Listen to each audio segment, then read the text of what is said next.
Hello everyone, ई point classes में आप सभी का हार्दिक स्वागत है। आज हम बोर्ड क्लास कक्षा 8 हिंदी विषय का पेपर हल कर रहे हैं। हम इस पेपर को बहुत ही अच्छी तरीके से और इस पेपर के एक एक प्रश्न को हम हल करेंगे लास्ट तक। आप हमारे साथ बने रहें। अगर आप हमारे चैनल पर पहली बार आए हो तो हमारे चैनल को सब्सक्राइब कर दीजिए ताकि जब भी नया वीडियो अपलोड किया जाए आप तक पहुंच सके। अब हम बिना किसी देरी के शुरुआत करते हैं प्रश्न नंबर 1 से हल करना। प्रश्न नंबर 1 है, अभी न होगा मेरा अंत पंक्ति में किस ऋतु के लिए कहा गया है। यह किस ऋतु के लिए, जो ये सेंटेंस है ये किसके लिए उपयोग हुआ है, तो ये बसंत ऋतु के लिए हुआ है। इसका उत्तर होगा से। नेक्स्ट है, लाख की चूड़ियों को आकार देने के लिए किस वस्तु का उपयोग किया जाता है। लाख की चूड़ियों को आकार देने के लिए बेलन का उपयोग किया जाता है। जो बेलनाकार लकड़ी होती है उसका उपयोग किया जाता है। नेक्स्ट प्रश्न है, अमृत शब्द का विपरीत है। अमृत शब्द का विपरीत है विष। इसका उत्तर होगा ब। नेक्स्ट है, प्रत्युष शब्द का समानार्थी शब्द चुनकर लिखिए। प्रत्युष शब्द का समानार्थी शब्द चुनकर लिखना है, तो प्रत्युष का समानार्थी शब्द होता है प्रातकाल। इसका उत्तर होगा ए। पांचवा सवाल, बदलू को किस बात से चिढ़ थी। बदलू को कांच की चूड़ियों से चिढ़ थी। इसका उत्तर होगा ब। नेक्स्ट प्रश्न है, बस तो फर्स्ट क्लास है। बस तो फर्स्ट क्लास है वाक्य में विशेषण है, तो इसमें विशेषण होगा फर्स्ट। इसका उत्तर होगा ब। नेक्स्ट प्रश्न है, हम भीखमंगों की खालिस्तान शौचन लुटाकर प्यार चले, तो इसमें क्या होगा। इसका उत्तर दुनिया में। इसका उत्तर होगा द।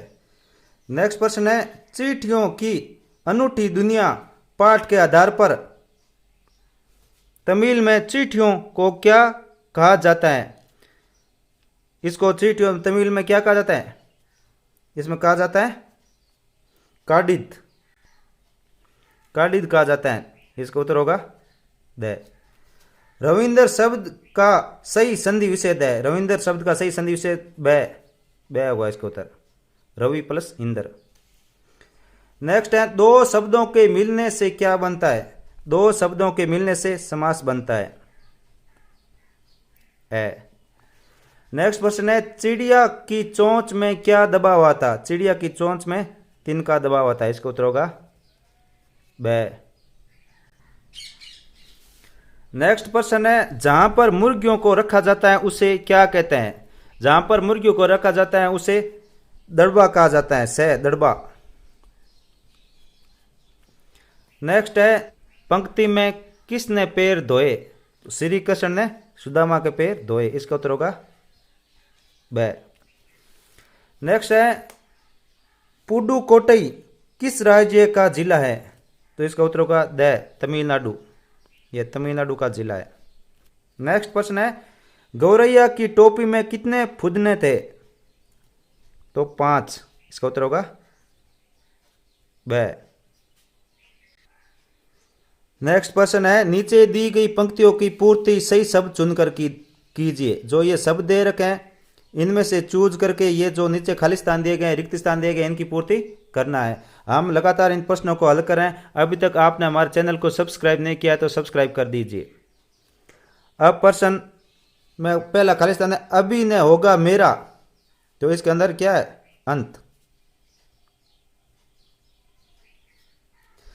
दूसरा, मैं ही अपना मुर्दुल कर, तो क्या होगा सौपन। नेक्स्ट, जगह एक मनोहर। जगह एक मनोहर, तो इसका होगा प्रत्युष।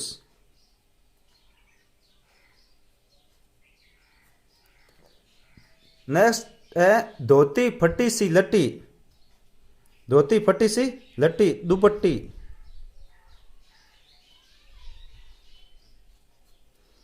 नेक्स्ट, पुच्छत दीन दयाल को धाम।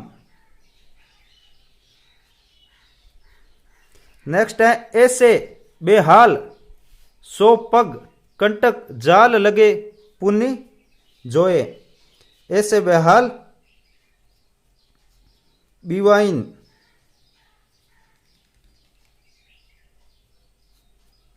नेक्स्ट है खालिस्तान काक में चापी रहे तुम पोट्री।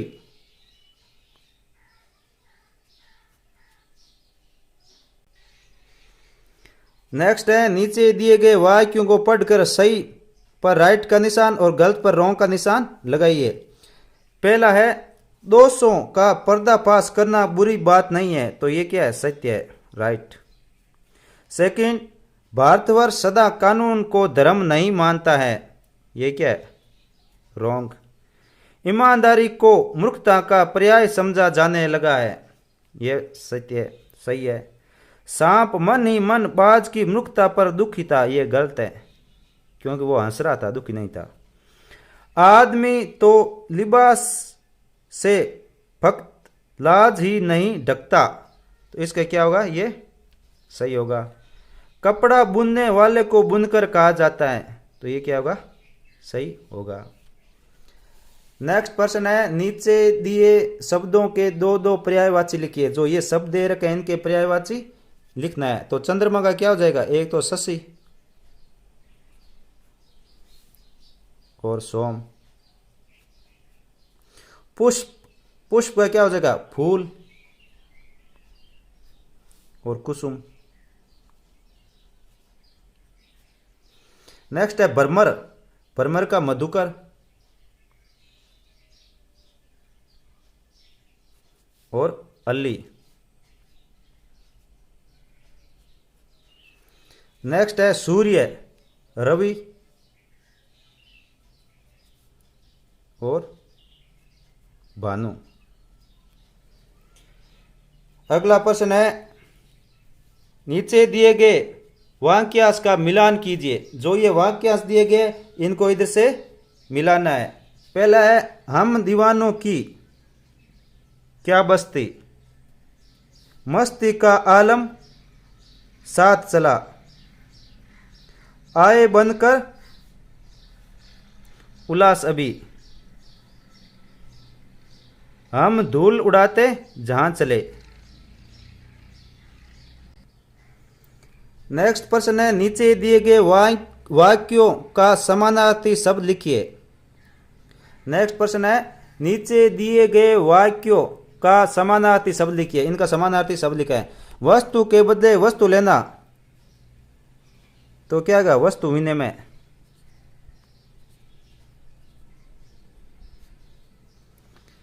कई वर्षों पुराना, तो इसका हो जाएगा प्राचीन। सरलता से मिल जाना, सुगम, सुगम भी हो सकता है, सुलभ भी हो सकता है। 100 साल, 100 साल को बोलते हैं शताब्दी, 100 साल को बोलते हैं शताब्दी।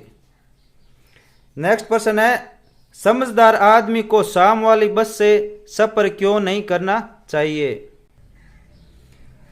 समझदार आदमी को शाम वाली बस से सफर क्यों नहीं करना चाहिए? क्योंकि बस की हालत बहुत खराब है और रास्ते में बस कभी भी धोखा दे सकती है। बस यात्रियों को ठीक से पहुंचा देगी यह कहना मुश्किल है, इसलिए क्या समझदार आदमी को शाम को बस से सफर नहीं करना चाहिए। नेक्स्ट प्रश्न है आपको कौन सी ऋतु सबसे अच्छी लगती है? आपको कौन सी ऋतु सबसे अच्छी लगती है? तो इसका उत्तर होगा हमें बसंत ऋतु सबसे अच्छी लगती है, क्योंकि यह उल्लास और उमंग की ऋतु है। इसमें मौसम सुहाना होता है, न ज़्यादा गर्मी होती न ज़्यादा सर्दी, पेड़ पौधों पर नए पत्ते आते हैं, इसलिए हमें क्या है बसंत ऋतु अच्छी लगती है। नीचे दी गए मुहावरों का वाक्य में प्रयोग कीजिए। जो ये मुहावरे दी गए इनका वाक्य में प्रयोग करना है। 9 2 11 होना यानी भाग जाना। भाग जाना इसका अर्थ होता है और इसका वाक्य में प्रयोग करना है। तो वाक्य में कुत्ते को देखकर लड़का 9-2-11 हो गया, यानी कुत्ते को देखकर लड़का भाग गया। नेक्स्ट है आंख का तारा, यानी बहुत प्यारा होना, बहुत प्यारा होना। इसका वाक्य में राम के लिए उसका इकलौता पुत्र आंख का तारा है। राम के लिए उसका इकलौता पुत्र आंख का तारा है। नेक्स्ट प्रश्न है पर उपसर्ग लगाकर 2 नए शब्द बनाइए। जो पर है ये उपसर्ग लगा के 2 नए शब्द बनाने हैं। तो एक हो जाए पर प्लस चलन, प्रचलन। दूसरा पर प्लस शिक्षण, प्रशिक्षण। इस तरह से 2 ये पर लगा उपसर्ग लगा के 2 वाक्य बन जाएंगे। नेक्स्ट है कोरोना वायरस से बचाव के 2 उपाय लिखिए। कोरोना वायरस से किस प्रकार बचा जा सकता है? तो पहला, समय समय पर हाथ और मुंह को अच्छी तरह से धोना चाहिए। दूसरा, भीड़ भाड़ वाली जगह नहीं जाना चाहिए। मास्क का उपयोग करना चाहिए। मास्क का उपयोग करना चाहिए। इस तरह से लिख सकते हो। नेक्स्ट है गाड़ी चलाते समय कौन सी सावधानियां रखनी चाहिए? गाड़ी चलाते समय कौन सी सावधानी रखनी चाहिए? गाड़ी चलाते समय मोबाइल से बात नहीं करनी चाहिए, शराब पीकर गाड़ी नहीं चलानी चाहिए, यातायात के नियमों का पालन करना चाहिए। इस प्रकार से ये गाड़ी चलाने समय हमें ये सावधानियां बरतनी चाहिए। अगला प्रश्न है साइकिल की विनम्र की सवारी क्यों कहा गया है? लेखक की दृष्टि से साइकिल एक विनम्र यानी आम सवारी है। इसे चलाना जहाँ आसान है वहीं इस पर खर्चा भी बहुत कम आता है। यह स्त्री पुरुष दोनों के लिए उपयोगी है। नेक्स्ट प्रश्न है कामचोर कहानी क्या संदेश देती है? कामचोर कहानी क्या संदेश देती है? कामचोर कहानी यह संदेश देती है कि माता पिता को चाहिए कि बच्चों से घर का कार्य करने की आदत डालनी चाहिए। बच्चों से घर का कार्य करने की आदत डालनी चाहिए। उन्हें निठला बैठाकर नौकरों पर आश्रित नहीं करना चाहिए। इन्हें निठला बैठाकर नौकरों पर आश्रित नहीं करना चाहिए। आप में से कितने ऐसे बच्चे हैं जो घर का कार्य करते हैं और कितने ऐसे बच्चे हैं जो घर का कार्य बहुत कम करते हैं? कमेंट बॉक्स में ज़रूर बताएं। नेक्स्ट है ये पैराग्राफ दिए गए हैं, इसको आपको पढ़कर इनके प्रश्नों के उत्तर देने हैं। पर्वत की अंधेरी घाटियों में एक नदी भी बहती है। नदी कहाँ बहती है? पर्वत की अंधेरी घाटियों में एक नदी भी बहती है।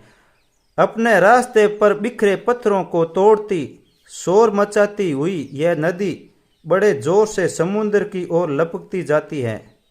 जिस जगह पर नदी और समुद्र का मिलाप होता है वहाँ लहरें दूध के झाग सी सफ़ेद दिखाई देती हैं। जहाँ पर वो मिलती है वहाँ कहाँ दिखाई देती हैं? दूध के झाग सी सफ़ेद दिखाई देती हैं। इसके अंदर पहला प्रश्न है नदी कहाँ पर बहती है? नदी कहाँ पर बहती है? पर्वत की अंधेरी घाटियों में। नदी और समुद्र के मिलाप के स्थान पर लहरें कैसी दिखाई देती हैं? दूध के झाग सी सफ़ेद दिखाई देती हैं। दूध के झाग सी सफ़ेद दिखाई देती है। नेक्स्ट है शोर मचाना। शोर मचाना का क्या अर्थ है? शोर मचाना का अर्थ है आवाज करना। यानी आवाज़ उत्पन्न होती है, जैसे नदी चलती है तो उसकी आवाज़ आती है चलते हुए पानी की। नेक्स्ट है जो ये पद्यांश दिया गया है, इस पद्यांश पंक्ति के भावार्थ लिखने हैं। शीश पगाने जगह तन में प्रभु जाने को अही बसे के ही ग्रामा, यानी इसका भावार्थ लिखना है।